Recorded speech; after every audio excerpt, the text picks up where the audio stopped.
सब सहचरियां किशोरी जी का श्रृंगार कर रही हैं, पुनः उनको किशोरी जी रूप में ला रही हैं और ठाकुर जी टुकुर टुकुर निहार रहे हैं। अब ललिता, विशाखा आदि सब सखियां किशोरी जी का श्रृंगार कर रही हैं और ठाकुर जी को मन है रो कि इनको हटा के मैं करूं श्रृंगार। लेकिन भैया ये सहचरी हैं, नेक में दुत्कार दें, भगा दें, ठाकुर जी है। तो ठाकुर जी बोले ऐसा कुछ करना चाहिए जैसे ये सब व्यस्त है जाएं और ये सेवा मुंह को मिले। बहुत सुंदर भाव है भाई ने, कब गंभीरता से न थोड़े खिलते भय में आओ, वो ऐसे रोए रो सुराग चल रहा है।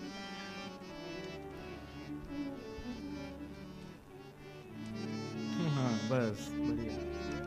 हाँ रागों से भी भूमिका बनती है। वो ज्ञान व्यान सब रखो रह गयो, शुरुआत में दे दियो, अब तो आओ लीला में चलें। तो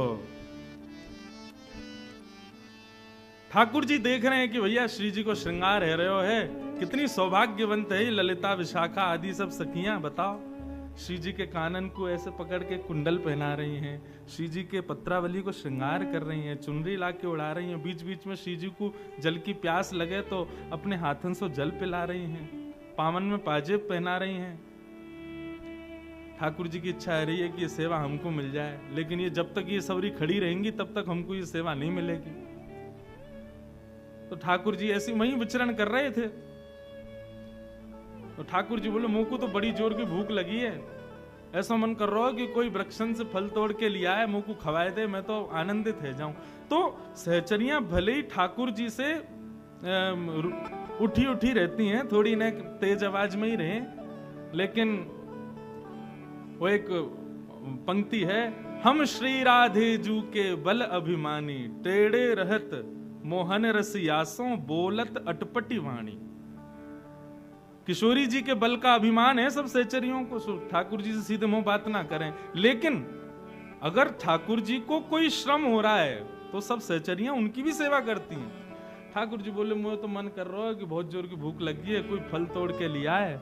इतने में एक सखी बोली, श्यामाजू ठाकुर जी को भूख लगी है, ये बाकी सब सखी लगी, मैंने फल तोड़ लाऊं।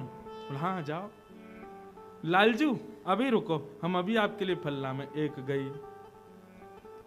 ठाकुर जी बोले और बच्ची हैं, इनको कैसे भगाऊं? अरे मुंह को तो प्यास भी लगी है, कोई जल लिया तो, यमुना जल से आजकल प्यास ना बुझे भैया, कोई बढ़िया मटका में भर के और कुआ ते निकाल के लेके आवे तो आनंद आ जाए। तो एक सखी बोले अरे जय जय को प्यास लगी है, मैं जाऊं। दूसरी सखी भाग गई। लेकिन चतुर दो सखियां हैं, ललिता और विशाखा, ये सब समझ जाएं ठाकुर जी के मन की बात में। आहा इतना सुंदर श्री भगवत रसिक जी का पद है,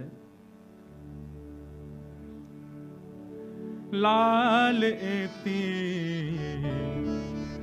चतुराई कहां पाई। ए लाला इतना चतुराई तुम में कहां से आई है?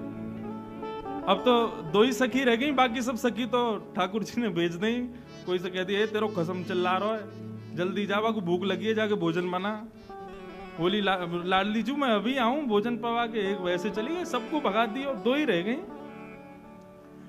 तब विशाखा ने देखा कि भाई ये समझ रहे हैं हम कहा इनके मन में चल रहे हो है, तब वो गा रही हैं।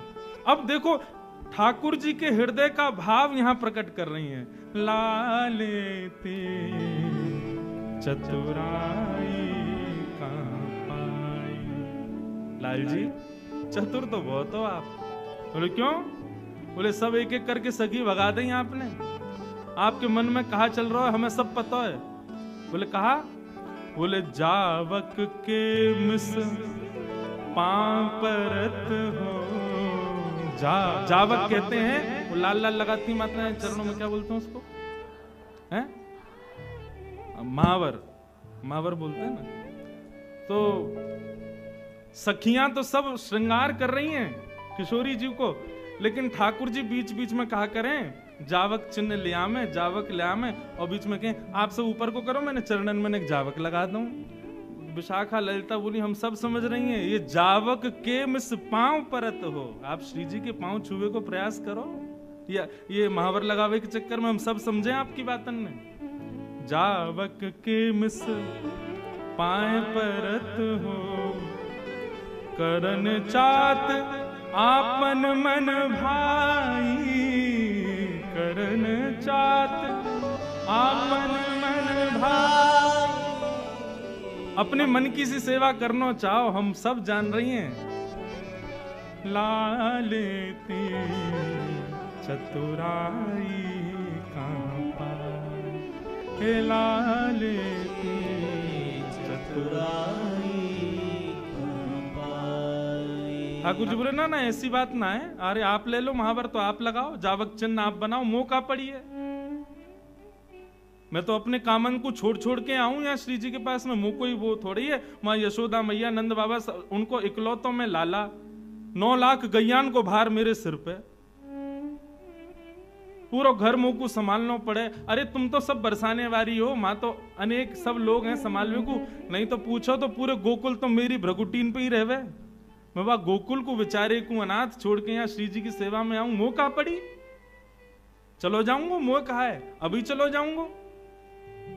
तब सखियां कह रही हैं, छल बहु भरे साधु से दीखो, छल बहु भरे साधु से दीखो। लाला किशोरी जी देखने में ऐसा लगे कितनो सीधो है लाला हमारा है, देखने में ऐसा लगे कोई साधु पुरुष, लेकिन या के हृदय में जितने छल भरे हैं उतने कोई के हृदय में ना है।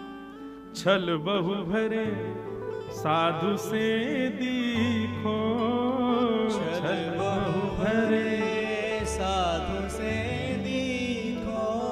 यही कि मिस आपने कहा कियो, सखियन बतावत सेवकाई लालन, सखी बतावत सेवकाई। और यही छल के कारण आपने सबरी सखी यहाँ से भेज दें, मुझको फल लेके आओ, मुझको जल लेके आओ, तेरो खसम चिल्ला रहा हो, तेरो बालक रो रहा है, सब भेज देंगे यहाँ से। ठाकुर जी बोले पोल पट्टी खुल ही गई है, सब इन्हें पता चली गया कि हम श्री जी के संग एकांत में उनको श्रृंगार करवे को भाव रख रहे हैं। वो लाला यहाँ पे अब गुमान करवे तो काम नहीं चलेगा, झुक जा। विशाखा अब तू समझ ही गई है मन की बात, तो फिर पूर्ण कर ही दे, हमारे काम को पूर्ण करवाई दे, श्री जी को श्रृंगार को अधिकार हमें ही दे दे। भगवत पाई परो ललिता के, भगवत पाई परो ललिता के, राज करो चिर सुखदाई, राज करो चिर सुखदाई। लाला यदि आप हमारी श्री जी के भाव साम्राज्य में राज करना चाहो तो जाओ ललिता के पांव परो, ललिता के चरणन में शीश झुका के प्रणाम करो, ललिता आज्ञा देगी तब आपको श्री जी मिलेंगी। और श्री जी की सेवा पावे के लिए हमारे श्याम सुंदर ललिता के चरणन में प्रणाम कर रहे हैं, सिर रख कर के दंडवत कर रहे हैं, ताकि ललिता अधिकार दे श्री जी के सेवा को। हमारे लाल जी को सबसे प्रिय है श्री जी की सेवा, लेकिन श्री जी की सेवा तब तक नहीं मिलेगी जब तक सहचरी कृपा नहीं करें। आज के भाव में ये सहचरियां कौन है बंधु? हमारे ब्रज में श्री राधा नाम उच्चारण करने वालों साधारण ब्रजवासी भी है ना, तो ये समझो ये सहचरी है, यही अधिकार देगो किशोरी जी को, या के बगैर वो अधिकार नहीं मिल सके। इसलिए हमारे ब्रजवासी और ब्रज के संतों को खूब प्रणाम करो, क्योंकि किशोरी जी और ठाकुर जी की सेवा को अधिकार वे ही प्रदान करेंगे। हम वहां जाकर के भी ये सोचा नागपुर के सेठ हैं, कलकत्ता के सेठ हैं, बंबई से बहुत बड़े अमीर आदमी हैं, तो श्री जी और ठाकुर जी कभी आपको सेवा नहीं मिल सकती। वहां जाकर के तो अपनी ठकुराई और अपने भाव सब भूलो और ब्रजवासी और सब सहचरी के चरणन में नाक रगड़ के प्रणाम करो, वे प्रसन्न है गए तो श्री जी आपको सहज मिल जाएंगे। दोनों पक्ष हैं। भाव पक्ष से तो श्याम सुंदर ललिता को भी प्रणाम करने को तैयार हैं यदि श्री जी की सेवा मिले, लेकिन हम आप सबके पक्ष में यहाँ पर भगवत रसिक जी आज्ञा कर रहे हैं, भैया सदा ब्रज के रसिकों को प्रणाम करते रहो, दंडवत करते रहो, नमन करते रहो, उनमें अवगुण मत देखो, क्योंकि वे ही आपको श्री जी और ठाकुर जी की सेवा देंगे। उनके बगैर ये मिलना असंभव है। लाले ते कहाँ पाई चतुराई, लाले ते कहाँ पाई चतुराई। ठाकुर जी की ऐसी मधुर लीला है। ललिता विशाखा आदि सखियन को भी प्रणाम करें कि श्री जी की सेवा मिले। मधुर सेवा ठाकुर जी करते हैं और फिर सब सखियां युगल स्वरूप की आरती उतारती हैं। अब लीला आती है कुछ ऐसी, ठाकुर जी निरंतर वंशी का वादन करते हैं। बंधुओं, हमारे यहां वंशी को बड़ी बड़भागिनी बताया। श्रीमद् भागवत के वेणु गीत में तो गोपियां कहती हैं हमारी सौत है। बोले क्यों? वो निरंतर ठाकुर जी के ओष्ठों पे सोती है, उनके अधरामृत का पान करती है। ठाकुर जी नित्य या को अपनी कमरिया में बांध करके रखें, और तो और ठाकुर जी रात में अपनी तकिया के पास ही रख के सोवें। हमारे लाल जी आज भी शयन करेंगे ना, चाहे मार्ग में भी फ्लाइट में कहीं जाए, कहीं वंशी संगी रहेगी। वंशी, छड़ी और बंटा जी। बंटा क्या है? वो पल्ली तरफ रखो ना, ये ठाकुर जी को टिफिन है छोटो। हमारे लाला को भूख बहुत लगे तो यहाँ में कछु ना कछु रखना पड़े। हम तो ऐसा करें जब सफर में जामे ना तो ठाकुर जी के एक आध लड्डू रख दें और ठाकुर जी की झांपी में 1000-2000 रुपया रख दें। लाला और भूख लगे तो खरीद के खा लियो। भैया ये भाव की सेवा है, ये नियम की सेवा ना है, ये क्रम की सेवा नहीं है, तो भाव की सेवा है। तो ठाकुर जी वंशी सदा अपने संग रखें। क्यों रखें? क्योंकि वह वंशी को श्री जी ने भी अपने अधर पर धारण किया है, और जब से श्री जी ने अधरामृत को पानवा वंशी को कराया है, तब से ठाकुर जी वही को लिपट करके सोमे, वही के संग रह में, वह को सदा अपने संग रखें। वंशी को कभी त्याग ना करें। पर वह वंशी के कई भाव हमारे ब्रज में बताए गए। श्री राधा वल्लभ लाल को जिनने लाड़ लड़ायो, ऐसे श्री हित हरिवंश महाप्रभु, वे तो वंशी के ही अवतार बताए गए। एक आत्मदेव नाम के ब्राह्मण थे। उन्होंने महादेव की बड़ी याचना की। महादेव प्रसन्न हो गए। प्रसन्न होकर बोले, मांगो, क्या वरदान चाहिए? बोले, अपने हृदय की सबसे बहुमूल्य वस्तु मुझे दे दो।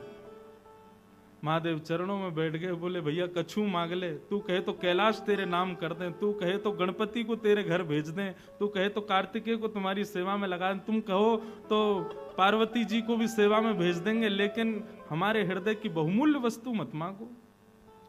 अब ब्राह्मण को लगा कोई बहुत ही महंगा कोई रत्न होगा, कोई ऐसी मणि होगी जिससे मेरा पूरा जीवन बिना कुछ बिना कुछ किए ही ऐसे ही निकल जाएगा। वो तो हट करने लगा, नहीं अब तो आपके हृदय की बहुमूल्य वस्तु ही चाहिए मुझे। तब देवादिदेव महादेव अपने हृदय के ठाकुर श्री राधा वल्लभ जी को लेकर प्रकट हो गए और उस आत्मदेव ब्राह्मण को प्रदान किया। यहां आप लोगों ने तो बजाई ताली, लेकिन राधा वल्लभ जी तो बेचारे बड़े परेशान है गए। क्यों? वाने हृदय की सबसे बहुमूल्य वस्तु मांगी और वो ठाकुर जी थे। महादेव ने कही, लो हमारे हृदय की बहुमूल्य वस्तु। आत्मदेव बोले, जे कहा दियो आपने?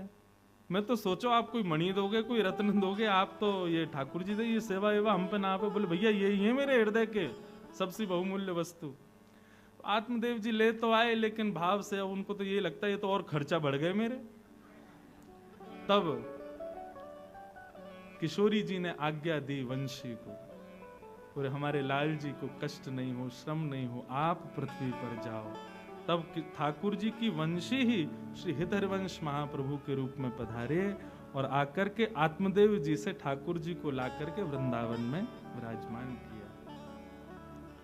हम अपने पद में गाते हैं ना, जो विश्राम में पद गाते हैं, आतुर हुए हरिवंश पुकारो, श्री राधा राधा नाम, तब सघन कुंज यमुना तट आयो, श्री राधा वल्लभ लाल। बोल राधा वल्लभ लाल की जय। तो एक ब्रज के भाव से ठाकुर